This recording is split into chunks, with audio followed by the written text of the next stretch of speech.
Tunisia has around 250,000 unemployed graduates, but officials are pinning their hopes on a post-Arab Spring society to create more jobs.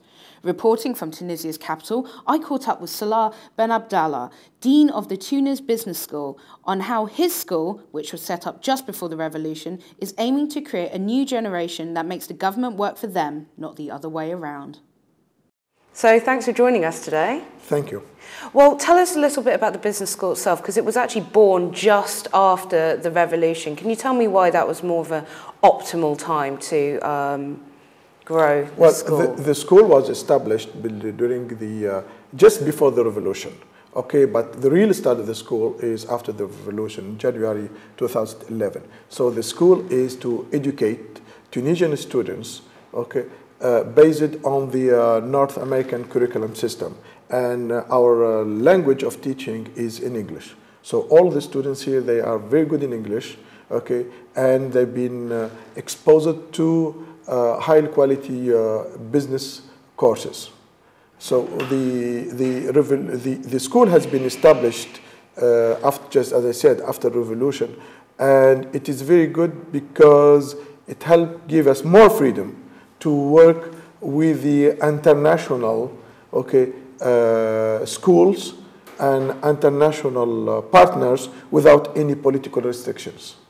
Okay, well, as you've said, it's very concentrating on, very prime English language skills as well as with maths and so forth. What other areas are you looking to possibly develop in the future? Well, we would like to develop in the future what we call the IT, information technology.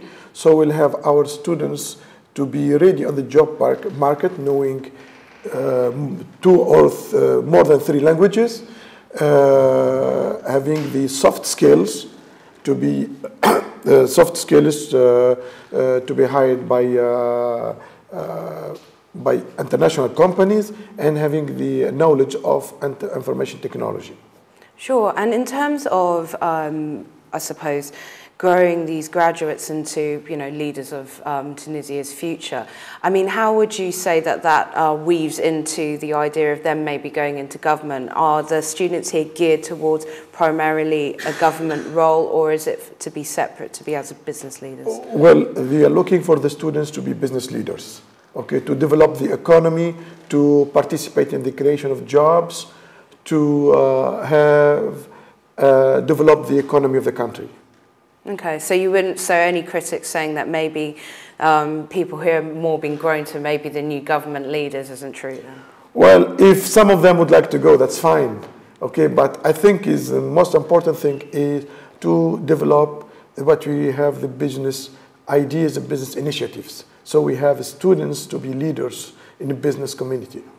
Okay, well, we mentioned before in your presentation that we saw that you were talking about the importance of actually individualism, or in terms of their initiatives in growing their skills and graduate in certain fields. So can you explain a little bit about, from that presentation, how you think it's important for them to be separate from the government, maybe?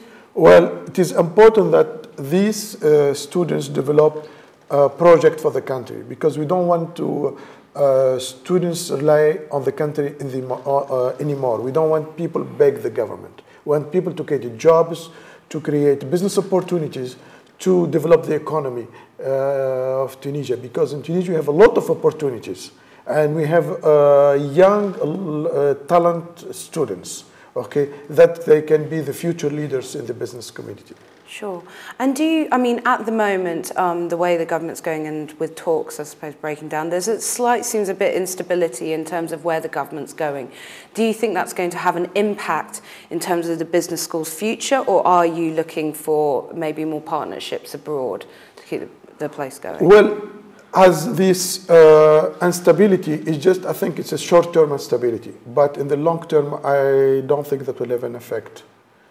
So we are now in the process of developing such partnership with the international partners, okay? But as you know, for any government, any new democratic system, sometimes there is instabilities going in a short period of time. But I don't think this one will last. Okay, so with that short period of instability, you don't think it's going to affect those international partnerships with other universities that you've been talking to? No, I don't think so, because most of the ones that I'm talking to, they love Tunisia and would like to stand with Tunisia and to work with us. So I don't think that will have an effect on this issue. Okay, well, thank you very much for joining us today. Yeah, thank you. Thank you very much for asking. Thank you.